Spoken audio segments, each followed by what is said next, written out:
Stephen Shoemaker's new book questions both the traditional and Western intellectual version of the creation of the Qur'an.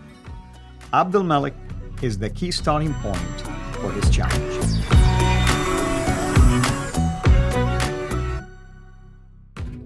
Last time we shared 3 opinions, or 3 at least views, or 3 basically, I would say, critical assessments. Today we're going to share 3 more critical assessments by such scholars who were highlighted in this book. Again, which book we're talking about?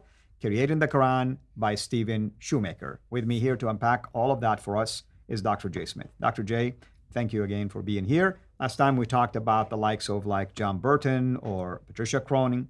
Today you're going to highlight more scholars who dared to say that the standard Islamic narrative about the collection of the Qur'an, its compilation, has some problems. So let's go and let's unplug their quotes and see what they say. And these are all coming out of Shoemaker's book. So you get the book, you can have it, and then you can enjoy it like we have. Claude Gilliot in 2006 says this: because the misadventures detailed about the transmission and codification of the Quran, as both orally delivered and transmitted in writing, are so great, the ancient Muslim narratives on these subjects offer no real clarity about what the Uthmanic Codex really means. Secondly, even if Muslims believe that the Quran we have now is the Uthmanic Codex, our analysis of Muslim narratives on the matter does not leave us with the same certainty. So he's very clear, folks. You may want it, you may even demand it, you may even say that this is the only narrative there is, but you Western scholars, be careful. Even the Islamic traditions don't support you. They're not that clear. And I want to just highlight what he says. Basically, there is no real clarity about what the Uthmanic Codex. And you always ask this question, by the way. He always says, do we have a 7th century Quran? In my view, if you say that what you have in your hand today is what we mean by the Uthmanic Codex, then do you have something to support that that's exactly what Uthman collected? And the answer so far is that you can't find a Where's the Quran. evidence on the ground? It just does not exist. So that is Gilliot, Claude Gilliot, or Gilliot, or however you want to pronounce it in French.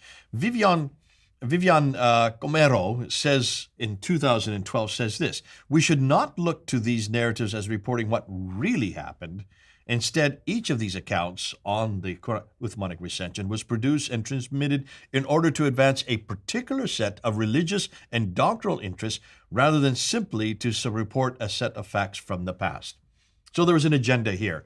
And she says it's very clear we need to be careful of that agenda. Remember, we talked about the thesis, Lincoln's thesis, those 5 theses. That's one of the things he warned us about. Be aware that almost every written text, every author has an agenda. Mm-hmm. What is the agenda there? Are we really then just being duped by that agenda? Be careful of that. Stephen Shoemaker himself, and he wades into this whole argument. And he says the earliest efforts to remember and collect Muhammad's words came not from a Medinan caliph, but in the distant locales of Syria and Iraq. Well, that's way up north. Yes. Medina, way down in the Hijaz. We're going to get into that what I've been talking about when we get into the further episodes. These areas were rich with Jewish and Christian believers and traditions. The early versions were disturbingly different from one another, so much so that the imperial authorities saw it as essential to get involved and to eliminate these conflicting memories of Muhammad with a standard version. So here is where he's now putting his foot down. And this is way on page 40 by the time he says this. Now you're starting to see that he's starting to come to some type of conclusion. I want to show people page 40 of a book this big. See? Page 40. He said that. You can imagine what happens the rest of the book. Well, let's continue on. Let's go to the very next page where he starts to come to his conclusions. And here's now where we're kind of introducing his paradigm, where he's introducing his narrative or his conclusion. Well, his conclusions. Yeah. It is also noteworthy, he says, in this regard, that prior to the enthronement of Abd al-Malik's father, Marwan, for the Marwanid Caliphate, or part of the Umayyad Caliphate, 684 to 685, Muhammad himself receives no mention at all in the documentary evidence from the early Islamic polity. Look at that. No reference to Muhammad in anything that we can find that early. He is not named by anyone of the papyri or in the inscriptions. The coins don't talk about him from this period. We are thus left wondering what his importance was for the believers during their first half century. This shift towards public proclamation of the authority of Muhammad and the Quran is most marked during the reign of Abd al-Malik It all seems to happen during the time of Abdul Malik, Exactly. he says. This clear move to identify Muhammad and his teaching unambiguously as the basis for the faith of the believers adds further reason for identifying this period as the time when the canonical text of the Quran was produced and proclaimed as an authoritative word for God for the community of the believers. So now he is now putting down his marker. He's putting his marker down, and this is what I've been waiting for. And it took me 40 pages to get to what he's actually saying. Continuing on in the next page, Abdul Malik would emerge as the leader of a potent and well-organized state that would be fully capable of achieving what the tradition improbably ascribes instead to Uthman. There is near universal agreement from every quarter that Abdul Malik was instrumental in establishing and enforcing the canonical version of the Quran.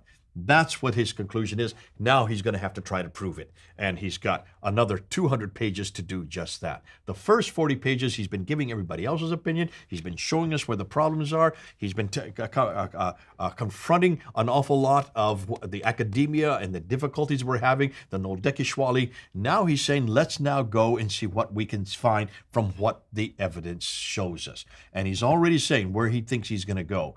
And it has everything to do with Abdul Malik. So the next episode, we're going to start with Abdul Malik and Al-Hajjaj, those two names together. Hold on to those two names, because this is going to stand in complete or direct contradiction and also confront the Noldekishwali paradigm. Yeah, and really these conclusions that are reached by Shoemaker are very powerful.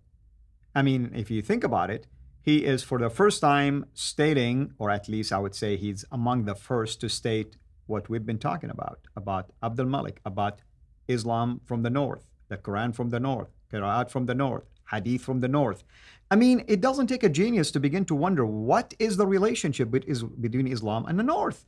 The Qiblas, north. I mean, you have so many things that are happening. Even, Mecca and Safa, Marwa, the Black Stone, the shrine. All this, there are ample evidence to point north.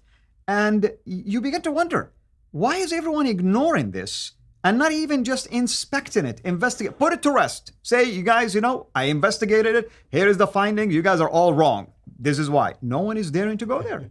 I have to laugh because you've not even read this book yet, have you? And yet you're almost writing this book for him. Yeah. He's going to get to every one of the things that you just went through. Every one of those categories that you mentioned, he's going to talk about.